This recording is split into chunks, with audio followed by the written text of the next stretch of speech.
Ladies and gentlemen, good morning to you. Happy Sunday, wherever you may be. This is the Snake Sports Talk Show. Wherever and however you may be watching and listening today, Instagram, Twitter, and Facebook is where you can like and follow me on all social media platforms. Also, subscribe to the home of the Snake Sports Talk Show. That is the Spotlight Sports Network and the Snake Sports Talk Show as well. And also follow me on Spotify for all of the latest podcast episodes. Really excited to be here today with all of you guys. We have a lot to really get into. By the way, I mean, yesterday's games was so much fun. And there's going to be one in particular I'm going to break down. But we had a lot of really good hockey action. And by the way, the NBA playoffs is set now. The bracketeer is finally set and ready for us to get going. And from what I'm being told, I believe the playoffs either start tomorrow or they start Tuesday. But we're ready to go. We're ready to go this next up and coming week. And I can't wait to end up talking about it with all of you guys. And there's so much more. But anyway, I want to shift to this here. Because once again, there is one particular player who is on a mission. That's Damian Lillard. I mean, he was amazing yesterday. And Portland is there on a mission for one reason. Because all of this is basically just this is mostly about like gaining respect. This is mostly about, belonging in the category with a lot of these players, in a playoff match. And so Damian Lillard once again wows us all. And they played against Memphis. And listen, Memphis, they're a real good team. Ja Morant, I do believe, is probably one of the best future stars coming up, along with Zion and so many others. But Memphis, like I mentioned about some of these organizations, they're developmental organizations. They're not completely built for playoff basketball. They're not. So that's where I think, yesterday what was so interesting and how Damian Lillard pretty much put, he put everything that he had to getting the Trailblazers to winning the game, punch their ticket into the playoffs, and now they're facing the Lakers. And this is where that I'm saying that the Lakers are in trouble with this. Because outside of the starting five, their bench roll is not great. And a lot of these guys, there are a couple of guys that are hurt, one that opted out, and it's not showing any signs that they could potentially make it far into the playoffs. And so Portland now being now the last team in, because there were a bunch of teams that were fighting for it. Phoenix was one of them, Memphis being one of them, and New Orleans. But what's the thing about those three teams why I don't think would have been worth it in the playoffs? Let's start with Phoenix. Phoenix was 8-0. Oh, they look like they're doing really well. Devin Booker, definitely one of the best shooters. I can't argue that. But the problem of it is with Phoenix is outside of Devin Booker, you've got DeAndre Ayton, who is still developing his game. He's a young stud, but he's still developing his game. And there are a bunch more other pieces that are developing. The only veteran that you can really look at is Ricky Rubio. But this is also another developmental organization. And Devin Booker, and look, regardless of what Draymond Green says, we all know Devin Booker needs help. And he needs support. And which is one of the reasons why Phoenix, they would have not lasted against LeBron and the Lakers. How about New Orleans with Zion and with so many of these young talents? Great kids. I can't deny that. But here's also what was interesting yesterday is New Orleans fired their head coach. After the performance that they put up and what had been happening, they fired their head coach, which doesn't make any sense to me. I thought it was interesting. But here's the thing about New Orleans. They've got a future in Zion. Now, the only perspective about it with the Pelicans is that they were monitoring Zion very heavily with the ligament issue. You can't lose the weight. He needs a dietary plan and he needs this and that. Because not everybody in basketball are very used to his size.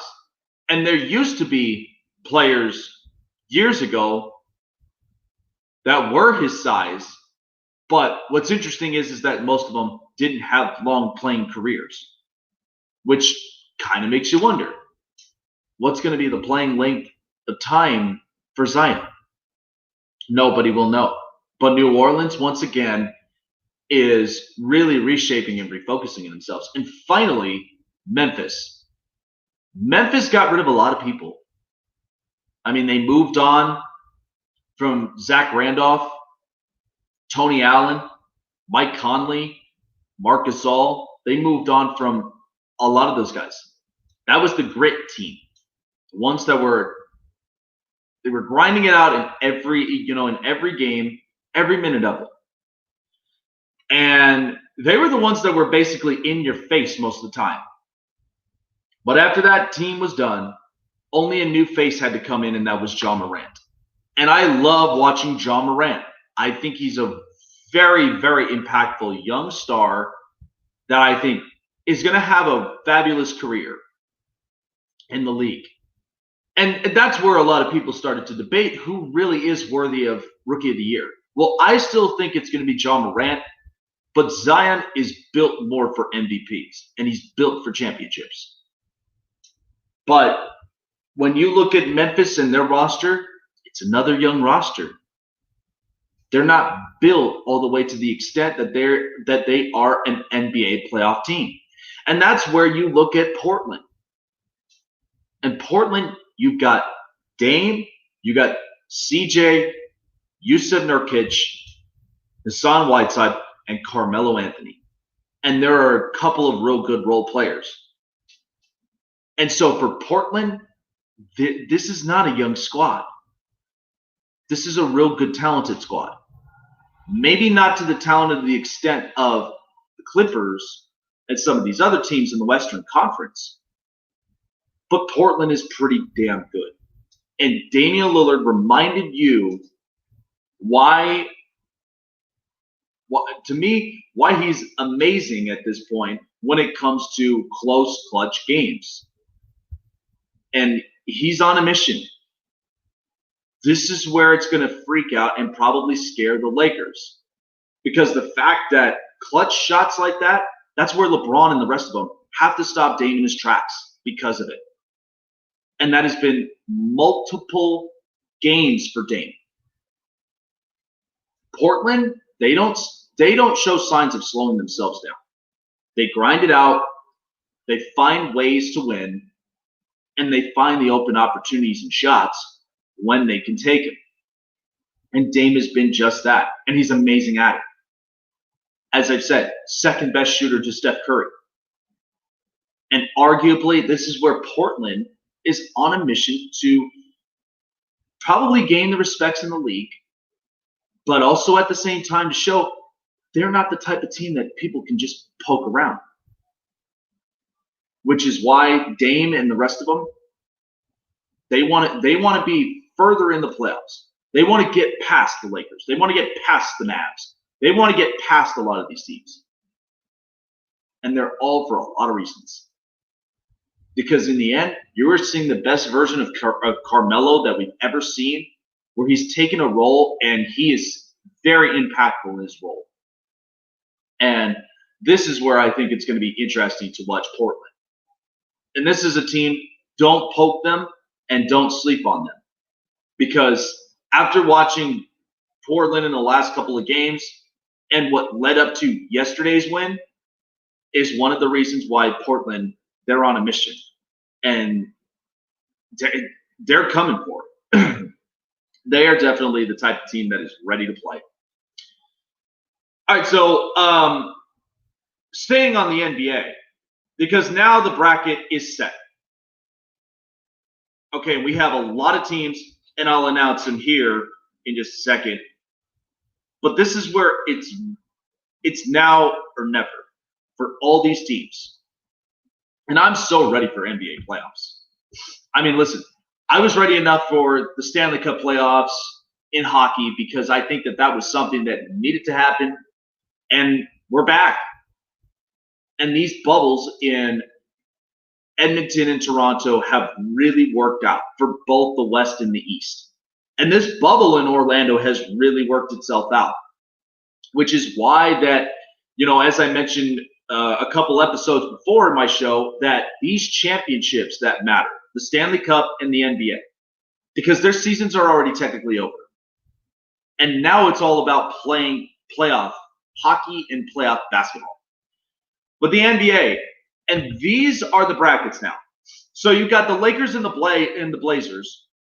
You got Rockets and the Thunder, Jazz and Nuggets, Clippers and Mavs, all in the Western Conference. In the East, you've got the Bucks and the Magic, Pacers and the Heat, Celtics and the Sixers, and Raptors and Nets. All of which I think are interesting. They're all interesting matchups. But I can only tell you, 3 of them are probably going to be cake games. That's Toronto against Brooklyn. That's Milwaukee against Orlando. And I'll even add in one more, maybe Boston and Philly. Because Philly has been having tendencies where this ain't working for them. And that's what's interesting. So those there are the teams, and they're all in the East. In the West, it's interesting because you have a hell of a story in the Oklahoma City Thunder. Russell Westbrook leaves, and in comes Chris Paul, and they're a completely different team. And they're a team that's so much fun to watch. But that's where Oklahoma City, I think, to me, there's going to be an upset on it. I'm going to break this all down very shortly here in the show.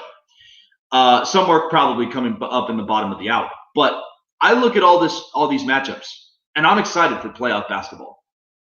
Because, again, Lakers and Portland's on a mission, and the Lakers, they're on one end where they are trying to fight to get to the Western Conference Championship. We're not going to be talking about finals until, we get to that point. Because ultimately, I mean, it's a lot to look forward to. It's a big outlook. You got the Rockets and the Thunder, which, the Rockets, they're a small ball team. They're all about ISO ball. And the first game, they're without Russell Westbrook. And so here we go again with James Harden.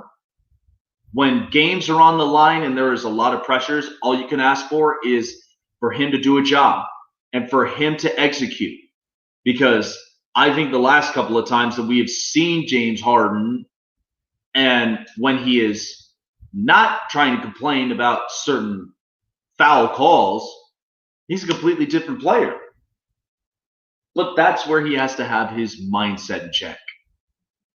Nuggets and Jazz, I mean, I think it's a steady matchup, and I think it's definitely going to be one that's going to be fun to watch. But the Clippers and Mavs, the Mavericks, Luka Doncic is unbelievable. But facing off against Kawhi and PG, I think this is going to be a hell of a series. I don't think it's going to go all the way to the distance, but I think it's going to be fun to where we're all getting what we want. You're getting Kawhi and PG both really supporting each other throughout this game, whether one takes the lead over the other and vice versa. And then you've got Luka. You've got Luka, who is not trying to chase for numbers. He's at the point where he's chasing for championships. And he's really developed himself into that type of player. A player a player overseas that is really making this happen. And again, I think it's a fun matchup. All the way around, not one that's going to be particularly easy, but still, I think it's going to be a lot of fun. Bucks and Magic, I mean, this is what we said before. Giannis is, I mean, he's on the top of the pedestal right now. The fact that Milwaukee has to make the Eastern Conference. This is what I told a lot of people. I don't think a lot of fans realize Milwaukee has to win because there are a lot on the line. Because it's all surrounding Giannis, and it's all surrounding what is going to be next for him. Will he stay or will he walk? And that's the part that really gets everybody when it comes to Milwaukee. Pacers Heat, I think it's going to be a lot of fun. My colleague will talk about it tomorrow on the Bench Report. You can check that out at 5 p.m. Pacific and 8 p.m. Eastern Standard Time, talking about the Pacers and Heat matchup. But I think that that's going to be a lot of fun. And the Pacers have been very interesting, and how they've been doing it without Domantas Sabonis is very interesting. I still think that Miles Turner really needs to wake up and really needs to shape his game much better than where he's at. And then you got Jimmy Butler, who on the other side of things, I mean, Miami, they're a very interesting team, hardcore grinding and getting through a lot of these games. But they're here now. And again, I never anticipated that, but they looked like a fun team to watch. Boston and Philly, well, you already know Philly's going through a lot of problems. Ben Simmons is done. Now all that's really the hope for Philly is Joel Embiid. But I doubt that, especially against a team like Boston with a really good head coach in Brad Stevens, Jason Tatum, Gordon Hayward, Marcus Smart, Jaylen Brown. All these players have popped. And it's all because of the fact that when Kyrie walked, Boston regained control, Brad Stevens regained the leadership role. And that's where he was able to tighten these guys up, and they were able to play better. And finally, Toronto and Brooklyn. Well, Brooklyn, you already know, is without both their star players. That's Kevin Durant and Kyrie Irving. And then a lot of these guys, and listen, I'm not going to take anything away from Spencer Dinwiddie or Karis LeVert, but this team still doesn't have enough of the firepower really to make it through in the playoffs. And I know it's the Eastern Conference we're talking about, but still, if you don't have much of that firepower all the way around, you're not going to make it into the second round, let alone the Eastern Conference Championship. And Toronto's been very interesting. And I'm not saying that Toronto's going to be the big thing, but Nick Nurse has really worked this team well. Pascal Siakam, he's on a whole different level. And a lot of these players have really impacted themselves. No, I'm not saying that that's going to last for a longer amount of time, because I still think that that's difficult. I still believe that once Kawhi left, they lost that portion of it. They're probably not going to end up getting it back. And that's where Toronto really needs to work on that. But overall, I mean, I look at all these matchups right now, and there are 3 that you could kind of say are cake games. And I'll explain a lot about that more at the bottom of the hour. But this is going to be a lot of fun to watch. And I'm so excited that playoff basketball is finally arrived and finally upon us, because we've been waiting a long time for it. And it's worked out beautifully in Orlando. So this is what's going to make it even more exciting. Coming up, I'm going to be talking a little bit more on the last night's fight between Stipe Miocic, who retained his belt last night over Daniel Cormier, and how we basically evaluated that whole fight. And as we mentioned, DC, we knew we knew at that point that was going to be the end. May not be the ending he wanted, but it was to a point where, he's well respected, and it was much time. It was about that time. It was about that time for him. And so I'll be explaining a little bit more upon that fight, and I'll also be talking a little bit more on hockey as well coming up next, Snake Sports Talk Show.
Alrighty, folks, if you're just tuning in here, I really do appreciate you guys stopping by. Welcome back to the Snake Sports Talk Show. Yeah, as I mentioned, I mean, just the exciting portion of it now with this up and coming week. I mean, you still got the Stanley Cup playoffs that are currently going on, and you've also got the NBA playoffs that is finally shaped, and I can't wait for it. You know, I think this is going to be the most exciting thing, and again, I can't wait for it to start anytime sooner.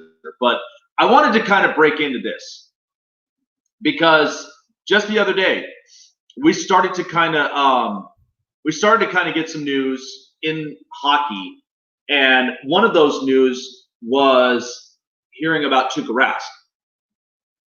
And Tuukka Rask made the decision to opt out of the rest of the in play for hockey. And I think he's a real good goaltender. Definitely one that when the season began, he was on a mission where they wanted to get back into the Stanley Cup final. And after the loss against St. Louis, I mean, that kind of hit Boston right then and there. But now without Tuukka Rask in the middle of this, and Jaroslav Halak is now the starting goaltender for the Bruins. Now, Boston's been having a bunch of these challenges. Before all this started, 9 players were unfit to play. Tuukka was one of them. And then you had David Pastrnak, and you had a lot of these impactful stars in this roster. And Boston was not getting a break. They were not getting a break whatsoever. And it's not to say that this team is not, like, they're not strong enough in the Eastern Conference, because I do believe they are. But up to this point, the second, like in baseball, the second you lose your starter, somebody has to pick up the slack. And that's where Hyatt has to really play well. And Boston, up to this point, I've never been sold on them. I never have been. And a lot of people have literally asked me, what is it with you in Boston? Like, how are you not sold on the Bruins? There's just something about their game where, don't get me wrong, I love David Pastrnak. And I also do love Patrice Bergeron. Little bit of Brad Marchand. But there are a lot of real good, talented players on the ice as well. And not to mention Zdeno Chara, the big-time vet. But but sometimes I always look for the long stretch in hockey. And that's usually right there in the middle of the second and then all the way to the third period. And Boston, sometimes they either come out really good in the first period, and then there are times where there are tendencies to slow down. And that is something that has been a big-time concern with me when it comes to the Bruins. And versus anybody else in the Eastern Conference. I mean, you've got Tampa Bay, they got a chip on their shoulder. They want to get into the Stanley Cup final badly because they are trying to prove a point. And you've got the Islanders, after moving on from John Tavares, they are the most defensive team. And even letting Robin Leonard walk, they go and get Semyon Varlamov. You still have Thomas Greiss. And this team is interesting to watch. One that I don't sleep on in the Eastern Conference. I think they're probably going to get past their series that they're playing in currently. And who knows what's in store for the Islanders, but they are a hell of a team. But in Boston's situation, you know, and against playing a tough team in Carolina, because Carolina upgraded a lot. And Peter Mrazek, real good goaltender, and he's been very solid. But they worked a lot on their offense, getting Vincent Trocheck, and they got some real good defensive pieces. Sami Vatanen and Brady Shea. And it's going to be interesting to see how far Carolina really, truly makes it. And remember, this was a team that made it into the Eastern Conference Final, got stomped by Boston, and Boston made their way in. Now Boston kind of feels like they've got their backs against the wall. No Tuukka Rask, a couple of players are hurt, and it's hard really to determine how far Boston will really go, because this is a series of unfortunate events for them. All the things that have happened in the recent days and even in the last couple of weeks. But I'm not saying Boston's not going to be strong enough to get it through it, but it's not going to be an easy task as everybody thinks it is. There are a lot of challenges in front of them, but it's only by how they take on these challenges head on. But again, it's not to say that they can't possibly do it. Like they can't possibly go in these matchups and truly find ways to win these games. So, but that's where a lot of that speculation is going to be on Boston, and we'll see to the very end what will happen to this team. Time now for the hot press. So some really, really good news that sparked up the entire news, that sparked up the news feed. So Washington is now expecting to activate Alex Smith from the PUP list as soon as today. Alex Smith, as we mentioned, had been carted away for 2 years because of the gruesome leg injury that he had suffered. Lots and lots of videos have been posted on Alex Smith on his recovery and how he's been able to work out and really rehabilitate his leg. And he looks great. He looks great. He looks like he's in real good shape. And listen, I like Alex Smith.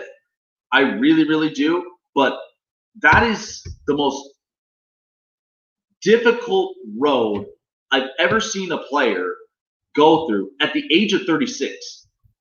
And the fact of the matter is that we know Washington is very much reshaping and they're redeveloping. I mean, you got a new head coach in Ron Rivera, you got a new playbook, and you got brand new players. I mean, you got Chase Young, who's going to be an absolute defensive juice for this team, and it's going to be interesting. It's really, really going to be interesting for this team and what next season's going to bring for them. But I don't expect, truthfully, when it comes to Alex Smith and when it comes to Washington, that this is going to be a huge deal for them. It's a great story, don't get me wrong. I really, really do. But of course, you got speculations on Dwayne Haskins. You got speculations on a lot of pieces. And so that's where Washington, it's going to be interesting to watch them and how Ron Rivera is really going to settle this whole thing. As we mentioned, Daniel Cormier in his loss to Stipe Miocic, as Stipe had retained his championship belt. DC had announced before that it's like his fighting career has definitely come to an end and doesn't see himself coming back. This here was Daniel Cormier after the fight. I'm not interested in fighting for anything but titles. I don't imagine there's going to be a title in the future, so that'll be it for me. I've had a long run. It's been great. I mean, I just fought my last fight for a heavyweight championship, and it was a pretty good fight. So it was a great fight. It was a great fight. You've been a great champion, and you will without a doubt go down in history as one of the greatest combat sports athletes of all time. Joe, I appreciate it, brother. Thank you, guys. Thank you, sir. So Daniel Cormier, of course, losing the title fight to Stipe Miocic was definitely hard and definitely not one that was easy to walk away from. But DC was definitely he's such a humble guy. He's the type of person that he's like a teddy bear, to be honest. He's the type of person, if you get him on his good side, he's a really, really nice guy. And I think he's very down to earth. But by the time that you're fighting in combat sports and you're you got title fights in front of you, he is very much a competitor. And after last night's fight and watching the highlights of it, I mean, Stipe looked really, really good. And he looked real focused, was not going to allow DC really any breaks, was not going to end up allowing it. And so, of course, this is where the journey road ends for DC at this point. The 40-year-old definitely hanging it up. And I mean, he had a really, really he had a great career. Not maybe not one to an extent where a lot of us, because if most of the fans and I definitely agree with this, because every time, like the whole basis of it was the fights between Daniel Cormier and John Jones. That has always been the speculation of it, because John Jones sometimes had some stuff that he had some baggage that he had to clear up, and DC was always waiting. So there was a point in DC's career that I think that it just kind of looked at it and said, look, it's not going to be worth it. It really, really isn't. So I figured, and despite the loss, still having a really good career in combat sports, no doubt about it. But a very, very nice guy, very, very well-rounded.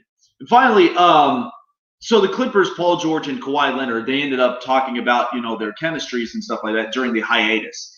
And so this is the first ever playoff series together between PG and Kawhi. And this is where the speculation is going to be very, very high for the Clippers. And especially against a team like Dallas with Luka and Kristaps Porzingis. This is what's going to be very, very interesting. And so both of them ended up expressing themselves about their chemistry. And this was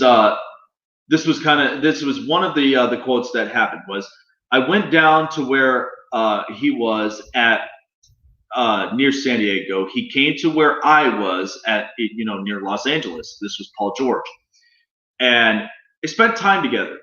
The whole group did, not just me and him, on occasions. The whole group kind of spent time together through the hiatus. I think we made up a lot of time. While not being together, I think we made all that back up during this hiatus.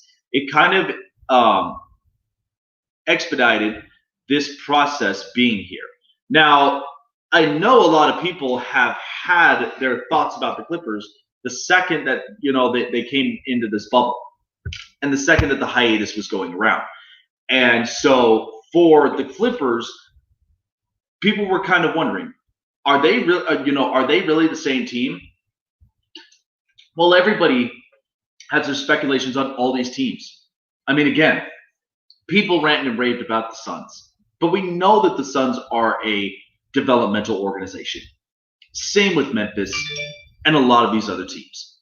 But if you look at the Clippers from top to bottom of their roster, I mean, they're stacked, they're loaded. And this is a team that, again, I do believe are willing to win a championship any way that they can. But all these other teams that are here in the playoffs, Lakers, they give me some concerns.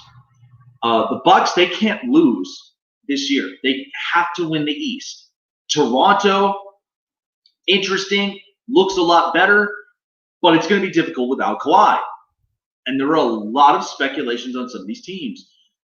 But the one fact that you have to understand with the Clippers is that they have all the right pieces on both their starting five and even on their bench.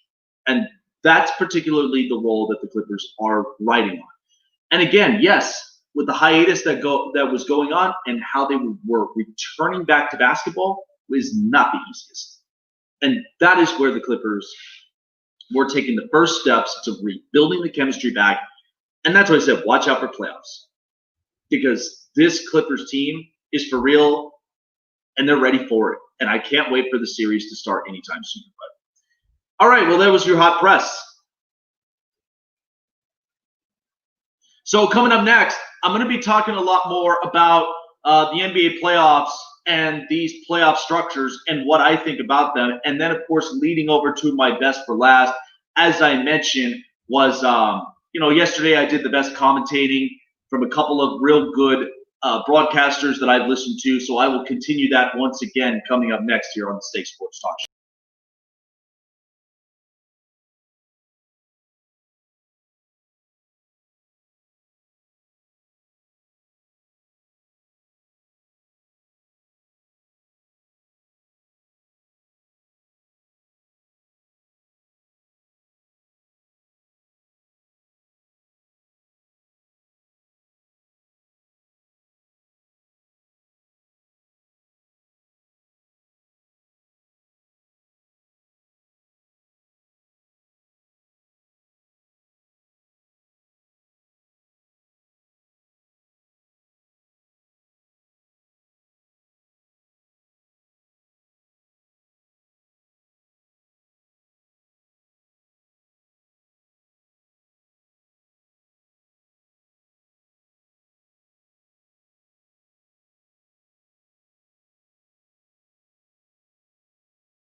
Alrighty, folks, welcome back here to the Snake Sports Talk Show. Really, really do appreciate you guys tuning in and commenting as well. Really do appreciate the love and support.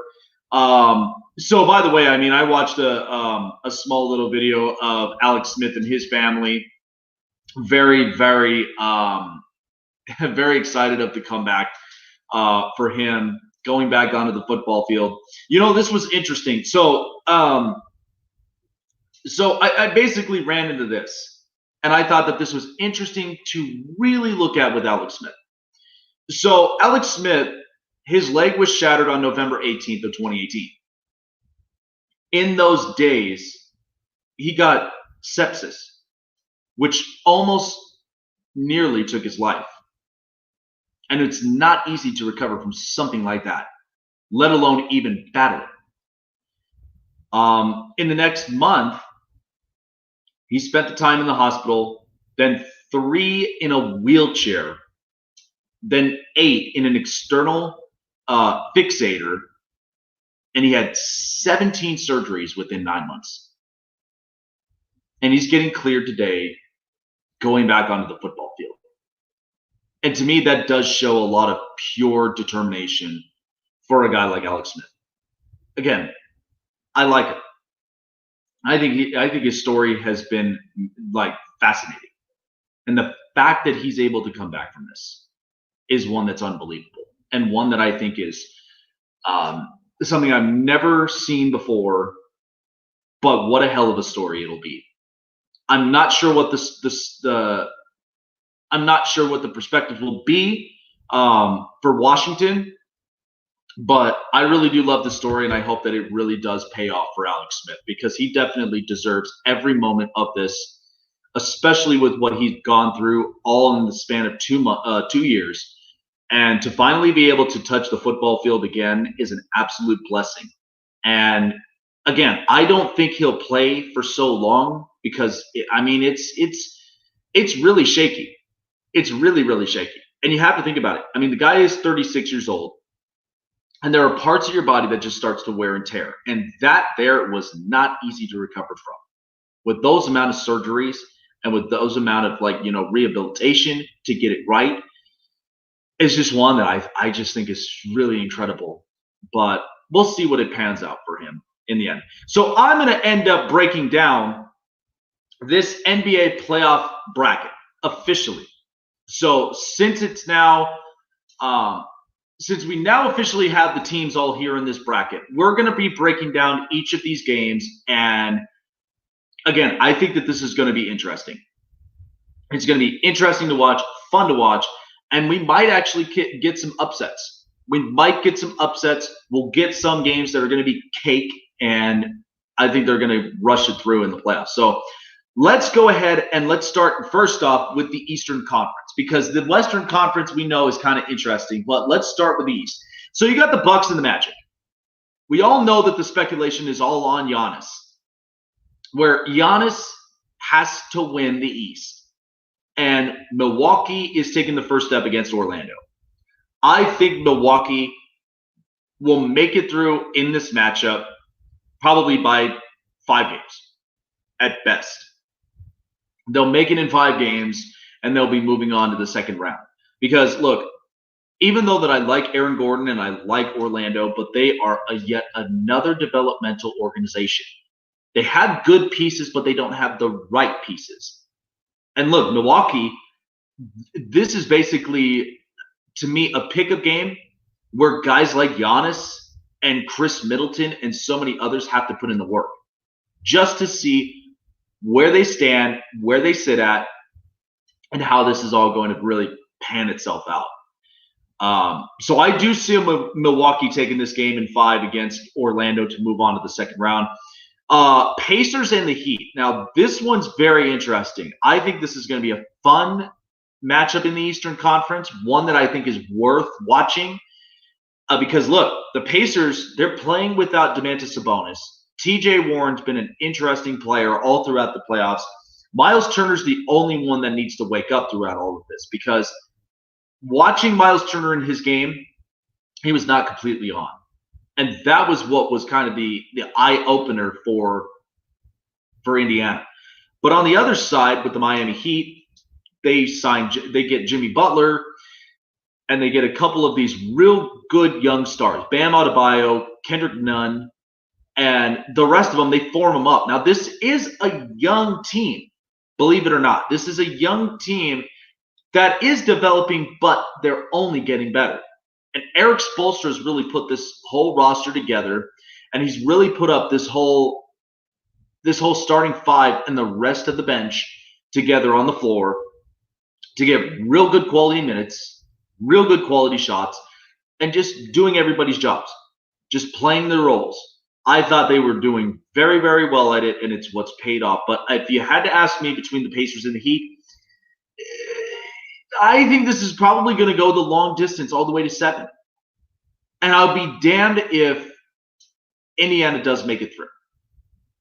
Now, I do like Miami, and I think it's going to be tough for me, but I'm going to say Indiana in 7, or I'm going to go with Miami in 7, to be honest, because I think that this is going to be the hard, grinding game in the Eastern Conference, and I think it's going to be interesting. And then they will be facing the Milwaukee Bucks in the second round.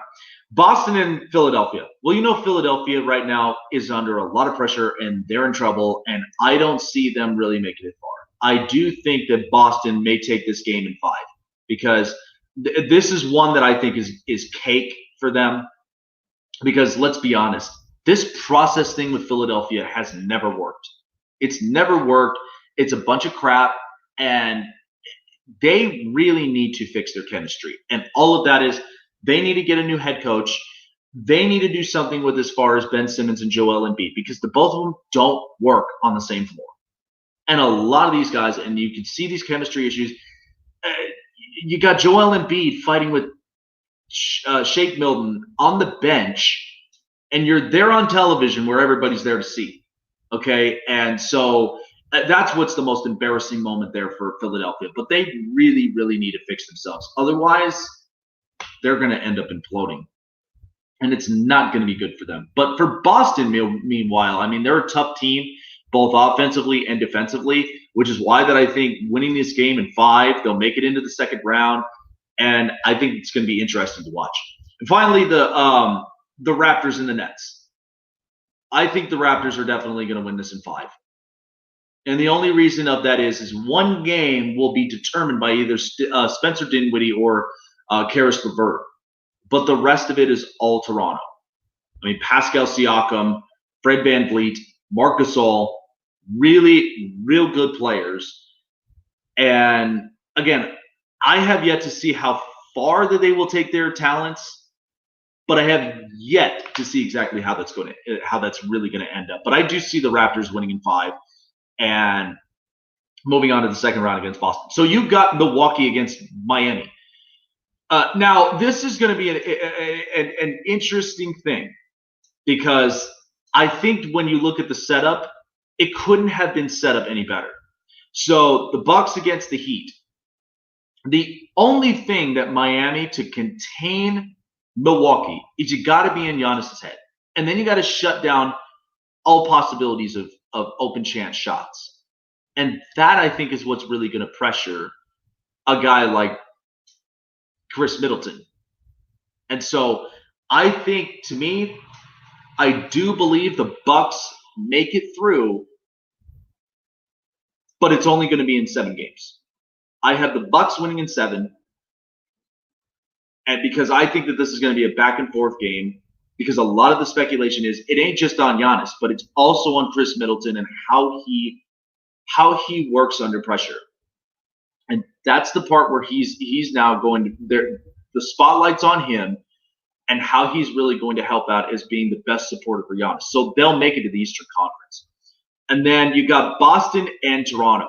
Now, I think this is a really, really great game here in the East. I really, really do. You got Boston, who's got control of themselves, and they're a very defensive team.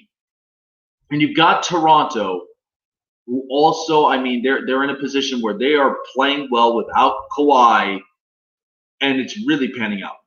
But this game, I know for a fact, is going to go to 7. And I'm going to lean my way with Boston. Boston's really clicked in all sorts of areas. And listen, do keep in mind, without Kyrie at the time, Jason Tatum was playing like he was playing great. He was definitely playing great. And that was the part that we started to speculate about Jason Tatum and the type of player that he is and what the future holds. And I think it was very interesting watching him playing without Kyrie and without Gordon Hayward. He was able to make it happen. But now Hayward is healthy.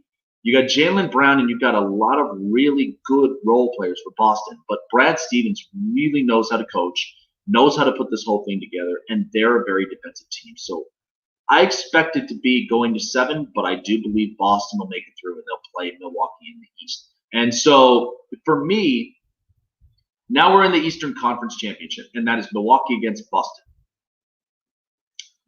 I think this game's going to go to 6, and I'm leaning towards Boston. And Boston's going to end up going to the finals. Look, I love Giannis, and I like what the Bucks are doing.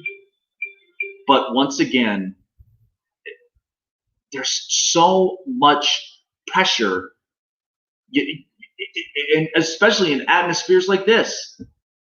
Chris Middleton has to prove to himself that he is a capable number 2 next to Giannis. But I don't believe he is. And they've got some real good role players. But Boston, to me, really looks like the tough, legitimate team, both offensively and defensively. And that's the part that I really do think is what's going to hurt Milwaukee in the end. Because, again, this is a year where they have to win the East at all costs, but I still don't believe that they will. They'll make it to the Eastern Conference, but they won't be Eastern Conference champions and making it into the finals, because that is the one thing that is willing to keep Giannis. But I don't believe that's going to happen. I do believe that the Boston Celtics, they're going to make it through, and they're going to represent the East in the NBA Finals. So now let's move to the Western Conference now. So the first game, you have the Lakers and the Blazers. This is what's going to be interesting, and I'm probably going to get some heat for this one. So the Blazers, Damian Lillard and CJ, they are all on a mission. They are all on a mission on this. I think this game is going to go all the way down to 7. I do believe this is going to go to 7, but call me crazy, but I'm more leaning towards Portland than I am leaning towards the Lakers. Listen, this is no disrespect to LeBron, and there's no disrespect to Anthony Davis or the Lakers. But outside of the starting 5, you don't have a legitimate bench. Okay, you're asking a lot for Alex Caruso, and there are some plays that he can make and some shots that he can make, but it's not completely like what I would say, quote unquote, like a Derek Fisher like when he comes off the bench.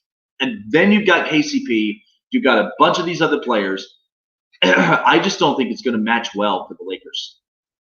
I feel like they're going to be overly dependent on LeBron once again, that they have been all throughout this, like through the season and through the bubble.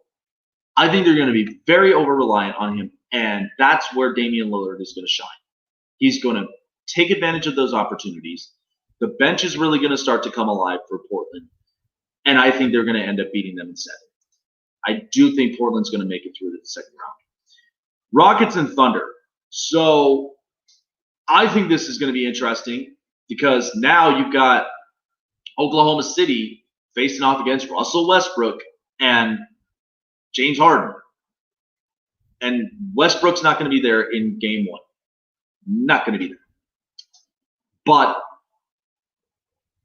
listen, I do truly think that Oklahoma City is a really, really good story. I really, really do.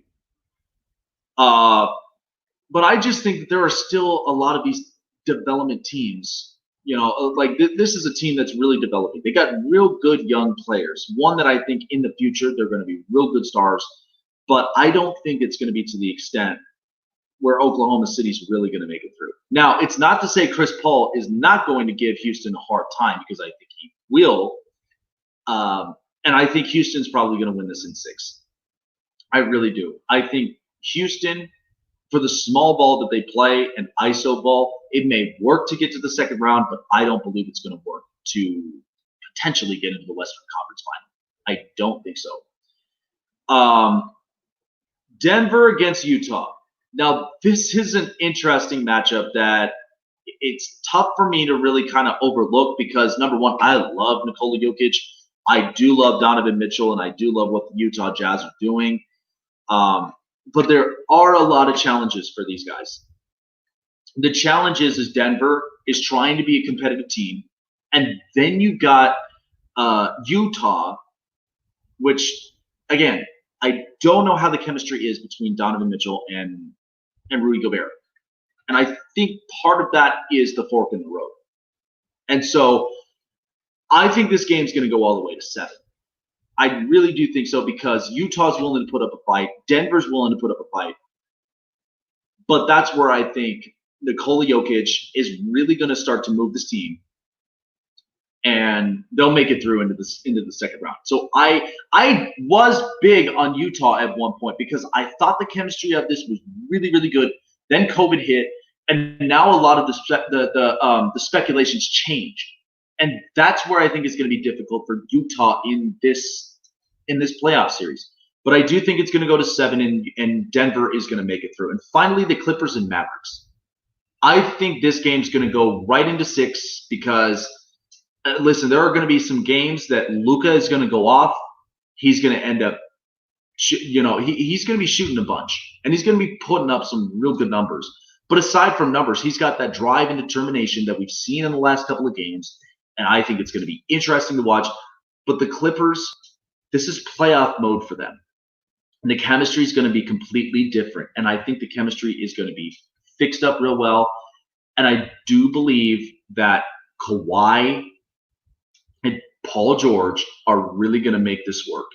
So expect that. And they've got plenty of depth, both on the starting 5 and on the bench. And I think this is going to go right to 6. So I think the Clippers are going to make it through. So in the second round, you got the Blazers and Rockets, and you got the Nuggets and the Clippers. So Blazers and Rockets. This one I think is going to go right to 6. And I think Damian Lillard is going to beat Russell Westbrook again. You know what the record is between Damian Lillard and Russell Westbrook? Russ is 2-7, and Dame is 7-2.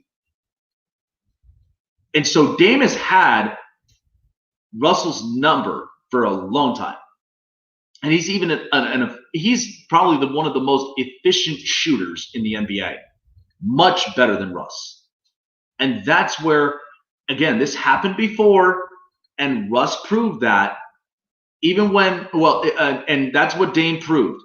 Against Russ in Oklahoma City, I feel like that's just going to come back to him again. So I think this game's going to go to 6, and we're going to see Portland in the Western Conference Final again. And that's where I think, this is where Dame is a man on a mission. This whole team, they've got a chip on their shoulder, and this is one that I think is going to be interesting. And finally, you got Denver and the Clippers. I truly think the Clippers will make it through. And I think they'll make it through in 6. Nikola Jokic is going to have some real good games. Do not mistake this. He's going to have some real good games. But I think at the end, the Clippers are going to be playing games like this where they're going to reevaluate, they're going to reshape on their offense and play defensive ball. And that's where I think the Clippers are really going to shine.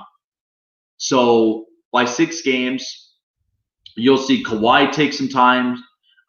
PG takes some times playing on the court and really making some real good efficient shots. So I do believe the Clippers will end up beating the Nuggets in 6 to make it to the Western Conference Final. And now, this is where the Western Conference Final is set. It's Portland against the Clippers. And I do think this is going to go all the way to the distance in 7. And as I've said, I'm not counting out the Clippers here. Not counting them out.